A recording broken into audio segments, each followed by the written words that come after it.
There was a time when comfort came not from an hour at the stove, but from 5 quick minutes and whatever sat at the back of the pantry.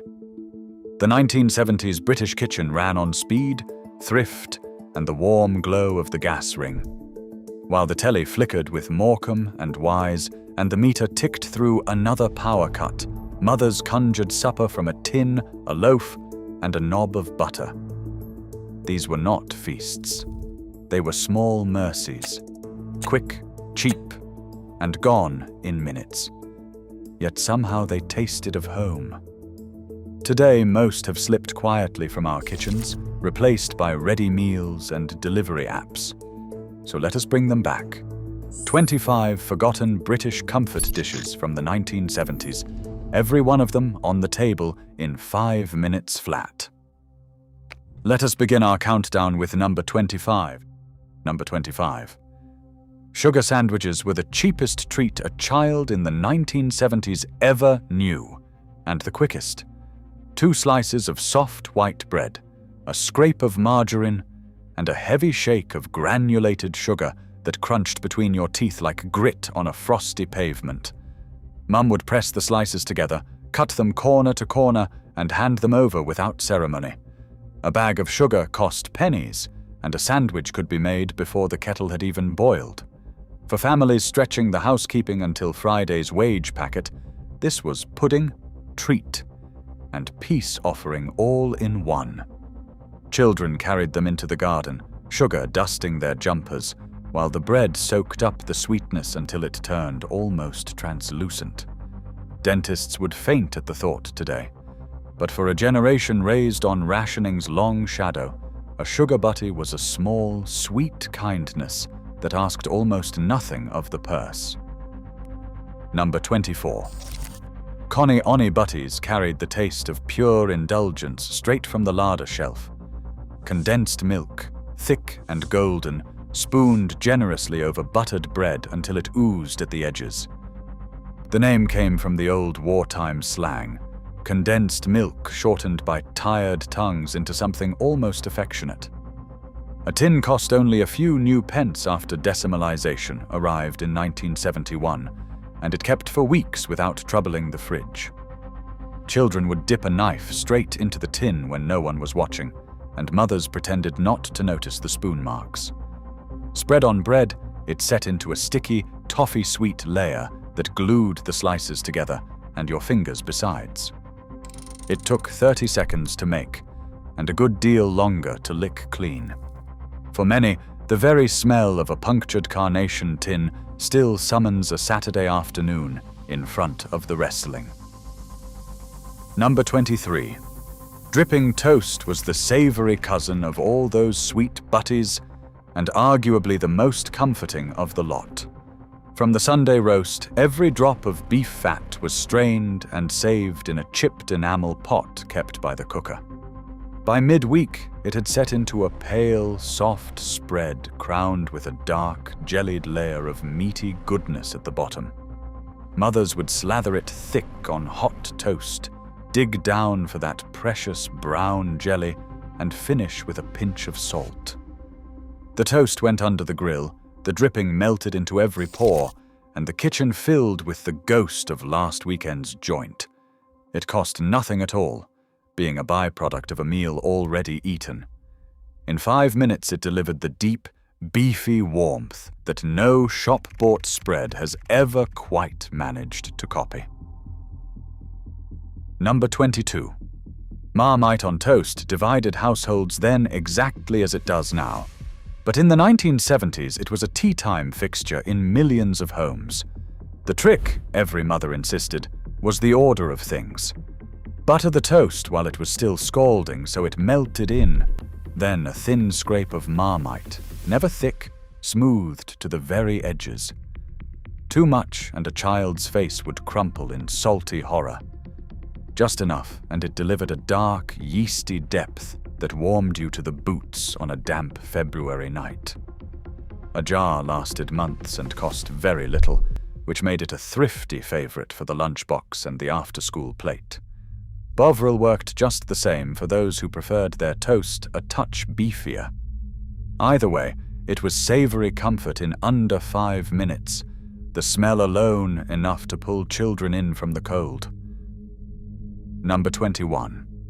Cream crackers with cheese and a dollop of Branston was the supper of choice when no one could face cooking. A few dry, dusty crackers from the tin, a wedge of mousetrap cheddar sliced thick, and a generous spoon of pickle with its sweet, vinegary bite. Some buttered the crackers first to stop them shattering at the first nibble. The whole arrangement balanced precariously on a side plate, eaten in front of the fire while the test card hummed on the telly. Cream crackers cost a few pence a packet, and lasted an age, which made them the reliable backbone of the British pantry. There was a particular ritual to it, the careful loading of each cracker, the inevitable crumbs down the cardigan. It asked nothing of the cook but a steady hand, and it satisfied like a proper meal when the cupboards were otherwise bare. Number 20. Spaghetti hoops on toast turned a humble tin into a child's idea of heaven. Out poured those little orange rings in their sweet tomato sauce, warmed in a pan, or by the late 70s, blasted in one of the first home microwaves. Tipped over hot buttered toast, the sauce soaked into the bread until the edges went soft and the middle stayed crisp. Heinz and Cross and Blackwell battled for the nation's affection, and every family had its loyalty. A tin cost only a few pence and fed a hungry child in the time it took to make the toast. It was the supper handed over when Mum was rushed off her feet, quick, cheap, and guaranteed to vanish without complaint. The faint hiss of the tin opener and the smell of warming tomato sauce still drag many of us straight back to a kitchen table covered in oilcloth. Number 19. Fried bread and a fried egg was breakfast, supper, and treat rolled into one glorious, glistening plate. A slice of yesterday's loaf dropped into the hot fat left behind from the bacon, frying until it turned golden and crisp at the edges and soft and rich in the middle. An egg cracked alongside, the white bubbling and lacing, the yolk left soft for dipping. The whole lot took barely 5 minutes in a single pan, and there was scarcely any washing up. Cooked in lard or dripping, it carried a savory depth that no modern oil can match.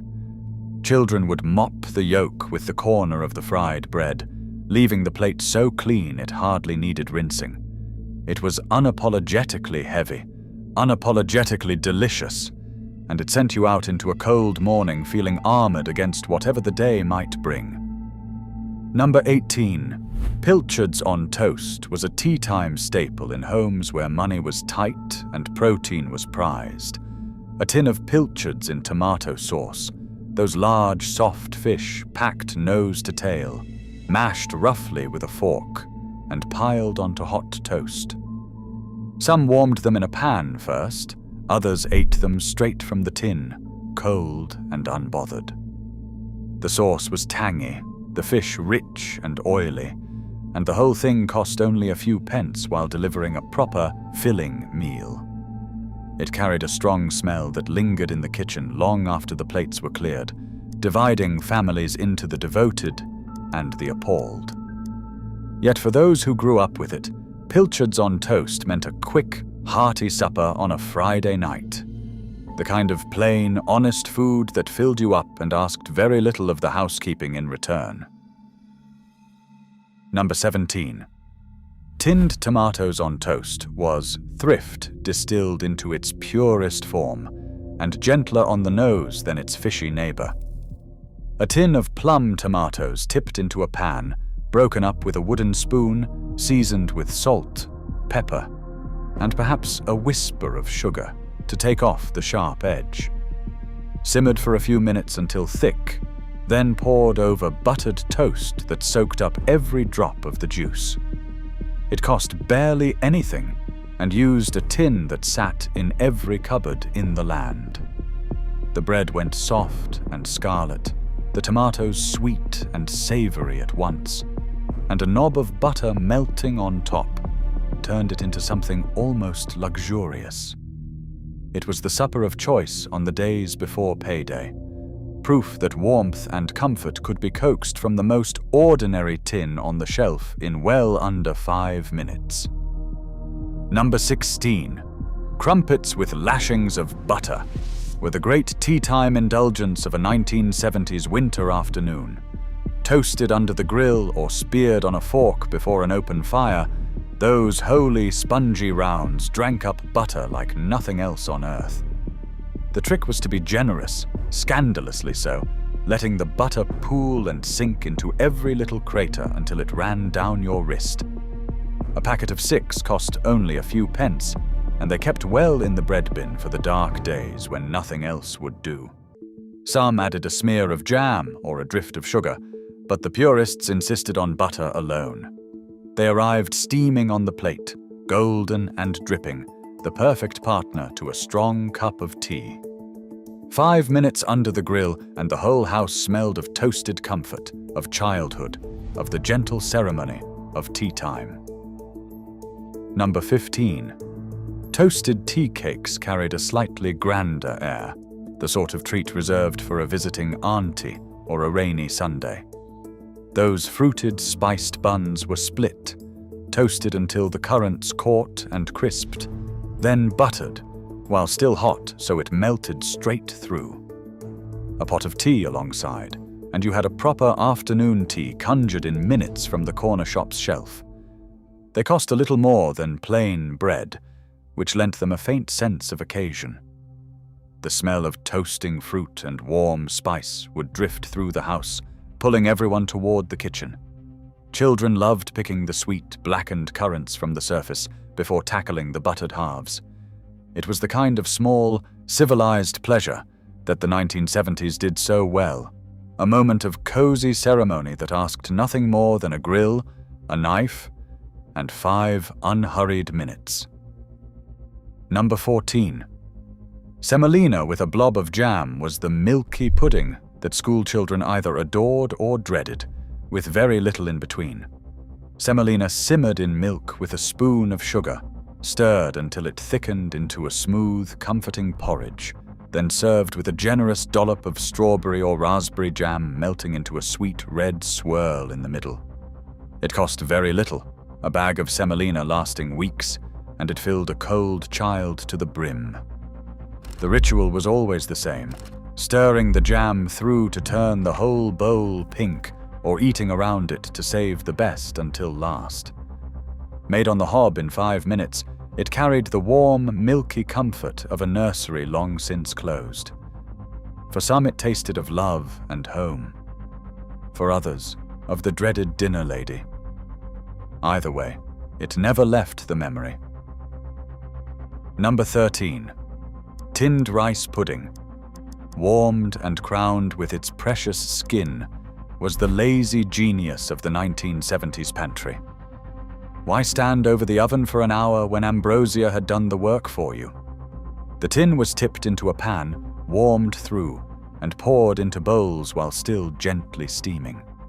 The truly devoted browned the top under the grill to recreate that glorious caramelized skin, the part most fought over at any table. A spoonful of jam, a dusting of nutmeg, or a sprinkle of brown sugar finished it off. A tin cost only a few pence and delivered the creamy, soothing comfort of a proper baked pudding in a fraction of the time. It was the dessert handed out on weeknights when the oven stayed cold, sweet and warm and gone in moments, the spoon scraping the bowl for every last creamy trace. Number 12. Tinned fruit cocktail with a pour of carnation was the height of dinner party sophistication in many a 1970s home. A tin of mixed fruit, those bright cubes of peach, pear, pineapple, and the prized lone cherry, drained and divided into glass bowls, then drowned in cold, creamy, evaporated milk straight from the tin. The contrast of cool fruit and rich milk felt impossibly elegant to a child, especially served in the good glass dishes kept for best. It cost very little, came together in 2 minutes flat, and required no cooking whatsoever. Carnation milk had a particular sweetness all its own, thicker and richer than the everyday pint, and it transformed a humble tin into something that felt like a treat worth dressing up for. For Sunday tea or a visitor's call, it was the quick, glamorous pudding that nobody ever turned down. Number 11. Cuppa soup arrived to revolutionize the quick lunch, and Britain took to it with open arms. A sachet of powder tipped into a mug, a pour of boiling water, a vigorous stir, and within seconds you had a steaming cup of soup. Chicken, oxtail, tomato with those strange little croutons that floated then sank. Each flavor had its devotees. It cost mere pence per sachet and required nothing but a kettle, which made it the saving grace of the busy mother, the latchkey child, and the workman on his break. Cradled in cold hands on a winter's day, it warmed you from the inside while you waited for the proper meal. Purists scoffed at soup from a packet, but convenience had never tasted so welcome. For sheer speed and snug, salty comfort, few things in the 1970s kitchen could match a mug of the stuff. Number 10. A mug of Bovril was the dark, beefy hug that saw Britain through its coldest evenings. A heaped teaspoon of that thick, glossy paste scraped into a mug, topped with boiling water, and stirred into a savory, steaming brew that smelled of Sunday dinner. It cost almost nothing per cup, a single jar lasting an entire winter, and it asked only for a kettle. Drunk at halftime on a frozen terrace, sipped before bed, or pressed into the hands of anyone coming in from the cold, Bovril was less a drink than a remedy. Some dunked a buttered crust into the mug, others added a knob of butter to make it richer still. That deep, meaty warmth spreading through the chest was the very definition of comfort in a decade of power cuts and 3-day weeks. 5 seconds to make, and it thawed you right through. Number 9. Boiled egg and soldiers was the breakfast that taught a generation patience and precision. An egg lowered gently into bubbling water, timed to the minute. 4 for a runny yolk, 5 for a firmer set, while the bread was toasted and cut into neat buttered strips. The top was sliced off with a teaspoon's sharp tap, and those soldiers were marched one by one into the golden, molten yolk. It cost only the price of an egg and a slice of bread, and it brought a small thrill of ritual to the start of the day. Children loved the dipping, the dunking, the careful scraping of the shell for the very last morsel. Served in an egg cup, often one shaped like a chicken or a clown, it was breakfast as gentle theater, ready in 5 minutes and remembered for a lifetime. Number 8. Scrambled eggs on toast was the soft, golden supper that suited any hour of the day. A couple of eggs beaten with a splash of milk, tipped into a buttery pan, and stirred slowly over a low flame until they set into creamy, billowing curds. The secret, every mother knew, was to take them off the heat a moment early so they kept their soft, silky texture rather than turning to rubber. Piled onto hot buttered toast with a grind of pepper, it cost only a few pence and was on the plate in 5 minutes. It was the meal made for the under the weather, the late home, and the can't be bothered, gentle on the stomach and warming to the soul. Simple as it was, a properly made plate of scrambled eggs carried a quiet nursery comfort that more elaborate dinners rarely managed. Number 7.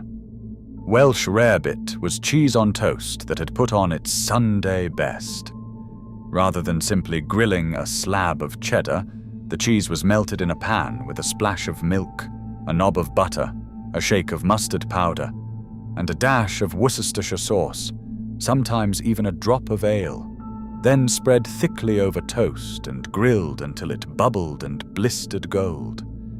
It cost little more than ordinary cheese on toast, but it tasted infinitely grander, savory and sharp and gloriously rich. Made in 5 minutes from cupboard staples, it was the supper that felt like a proper effort without ever being one. The smell of melting cheese and mustard would fill the kitchen, and the first molten, tangy bite was worth every second of the wait. It was thrift dressed up as luxury, and Britain loved it for that. Number 6. Dream topping over tinned peaches was the quick pudding that felt impossibly posh. A sachet of dream topping whisked with cold milk until it billowed into soft, sweet, snowy peaks, then spooned generously over a bowl of golden tinned peach halves. The whole thing came together in minutes, with nothing but a bowl and a fork, no cream to whip, no fuss to be had. It cost only pennies more than a plain tin of fruit, yet it arrived at the table looking like something from a restaurant menu. Children adored the light, sweet foam, scraping the bowl for every last cloud of it. Set on the good glass dishes for a Sunday treat or a visitor's tea, it turned the most ordinary ingredients into a little moment of glamour. For speed and sweetness combined, few 1970s puddings could rival its effortless charm. Number 5. Angel Delight was the undisputed king of the instant pudding, and a fixture in nearly every 1970s home. A sachet of flavored powder whisked into cold milk, and within minutes it set into a light, mousse-like dessert in shades of butterscotch, strawberry, or chocolate. The transformation felt almost magical to a watching child, thin milk thickening before your eyes into something soft and sweet and spoonable. It cost only a few pence, needed no cooking, and appeared at birthday teas and weeknight suppers alike. Butterscotch reigned supreme, though every household had its favorite. Spooned into bowls and topped with hundreds and thousands or a crumbled biscuit, it was pudding made effortless. Few things capture the decade quite so perfectly. The sound of the whisk, the smell of the powder, the eager faces waiting for it to set. Quick, cheap, and joyful, it defined sweetness for a generation. Number 4. Golden syrup on bread was the sticky, glistening treat that no 1970s child could resist. A slice of soft, white bread, buttered or plain, with Lyle's golden syrup poured straight from that famous green and gold tin, drizzled in lazy loops until it pooled and threatened to drip off the edges. The syrup cost very little and lasted an age, a single tin sweetening countless afternoons. It set into a thin, toffee-like sheen on the bread, gloriously sticky and impossible to eat tidily. Treacle worked the same way for those who liked it darker and richer. Made in under a minute, it was the after-school snack, the quick pudding, the small bribe for a tidied bedroom. The smell of that syrup, warm and caramel sweet, and the inevitable sticky fingers afterwards, remain among the fondest, simplest memories of a 1970s childhood spent making the most of very little. Number 3. Heinz tomato soup with bread and butter was the meal that wrapped the whole nation in its warm red embrace. A tin emptied into a pan, warmed with a splash of milk to make it creamier, and poured steaming into bowls alongside thick slices of soft white bread, well buttered and ready for dunking. It cost only a few pence and was ready in 5 minutes, which made it the reliable answer to a cold day, a poorly child, or an empty afternoon. The ritual was sacred, tearing the bread, dipping it until it grew soft and soup-soaked, then catching it before it collapsed entirely. That familiar, smooth, sweet, savory flavor was the taste of being cared for, of coming in from the rain to a warm kitchen. Few tins have comforted so many for so little. It was, quite simply, a hug in a bowl. Number 2. Banana custard. It's the pudding that crowned 1,000 1970s Sunday teas. A tin of bird's custard powder whisked with milk and sugar over the hob until thick and golden, then poured warm over sliced bananas in a bowl, the fruit softening gently in the heat. It cost little more than the price of a banana and a spoon of powder, and it came together in 5 minutes flat. The custard, thick and sweet and faintly vanilla, mingled with the soft fruit into something soothing and rich. Some layered it cold, others ate it warm with the steam still rising. Children scraped the bowl clean, chasing the last slice of banana through the last of the custard. It was the dessert of birthdays and ordinary Tuesdays alike, a glowing yellow promise that no matter how plain the main course had been, something sweet was always to come.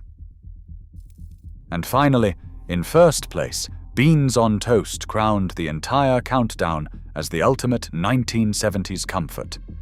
In 5 minutes, a tin of Heinz baked beans warmed in a pan, stirred so as not to catch, then tipped generously over 2 slices of hot buttered toast until the sauce ran to the very edges of the plate. It cost only a few pence, demanded nothing of the cook, and satisfied every hunger from the schoolchild's tea to the night shift worker's supper. Some added grated cheese on top to melt into the beans, others a shake of brown sauce or pepper. The toast went soft beneath the weight of the sauce, while the crusts held firm, the perfect contrast in every bite. It was the meal that needed no occasion and no excuse, the supper that always said, "Welcome home." Quick, cheap, and endlessly comforting, it was and remains the nation's truest 5-minute treasure. There they are, 25 forgotten comfort dishes that once warmed Britain in the time it took to boil a kettle. Which one carried you straight back to a 1970s kitchen? Tell me in the comments, and pour yourself a mug of Bovril while you do.